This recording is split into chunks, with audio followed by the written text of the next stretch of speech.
৪০ বছরের মধ্যে প্রথমবারের মতো সরাসরি বৈঠক করল লেবানন ও ইসরায়েল। লেবানন ও ইসরায়েলের বেসামরিক প্রতিনিধি দল নাকুরায় যুক্তরাষ্ট্রের নেতৃত্বাধীন যুদ্ধবিরতি পর্যবেক্ষণ কমিটির এক বৈঠকে যোগ দিয়েছেন। ৪ দশকের বেশি সময় পর ইসরায়েল ও লেবাননের মধ্যে এটিই প্রথম সরাসরি আলোচনা। গতকাল বুধবার লেবাননের প্রধানমন্ত্রী নওয়াফ সালাম বলেন, নিরাপত্তা সংশ্লিষ্ট বিষয় ছাড়াও আরও বিস্তৃত আলোচনায় যেতে প্রস্তুত আছেন বৈরুত। তিনি জোর দিয়ে বলেন, এটি কোনো শান্তি আলোচনা নয়। তার মতে ইসরায়েলের সঙ্গে সম্পর্ক স্বাভাবিক করার বিষয়টি শান্তি প্রক্রিয়ার সঙ্গে সম্পৃক্ত।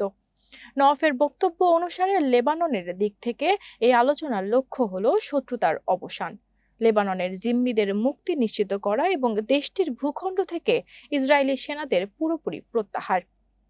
প্রধানমন্ত্রী বলেন, লেবানন ২০০২ সালের আরব শান্তি উদ্যোগের প্রতি সম্পূর্ণ অঙ্গীকারবদ্ধ। সেখানে ইসরায়েলিদের সঙ্গে সম্পর্ক সম্পূর্ণ স্বাভাবিক করার বিনিময়ে ১৯৬৭ সালে দখল করা ভূখণ্ড থেকে ইসরায়েলি সেনাদের পুরোপুরি প্রত্যাহারের কথা বলা আছে। ইসরায়েলের সঙ্গে আলাদা কোনো শান্তি চুক্তি করার ইচ্ছা লেবাননের নেই বলেও তিনি উল্লেখ করেন। নওয়াফ মনে করেন, বেসামরিক দূতদের আলোচনায় অংশগ্রহণের বিষয়টি উত্তেজনা প্রশমনে সহায়ক হতে পারে। কমিটি প্রায় ৩ ঘণ্টা লেবানন ও ইসরায়েলের মধ্যকার ব্লু লাইন সীমান্ত রেখা সংলগ্ন এলাকার বৈঠকটি করেছেন। বৈঠক শেষে এক বিবৃতি দেওয়া হয়েছে। এতে আলোচনায় বেসামরিক প্রতিনিধিদের সংযুক্ত হওয়াকে টেকসই বেসামরিক ও সামাজিক সংলাপ প্রতিষ্ঠার পথে গুরুত্বপূর্ণ পদক্ষেপ হিসেবে উল্লেখ করে স্বাগত জানানো হয়। বিবৃতিতে আরও বলা হয়, দীর্ঘদিন ধরে অস্থির থাকা এই সীমান্তে শান্তি প্রতিষ্ঠার আশা করেছে কমিটি।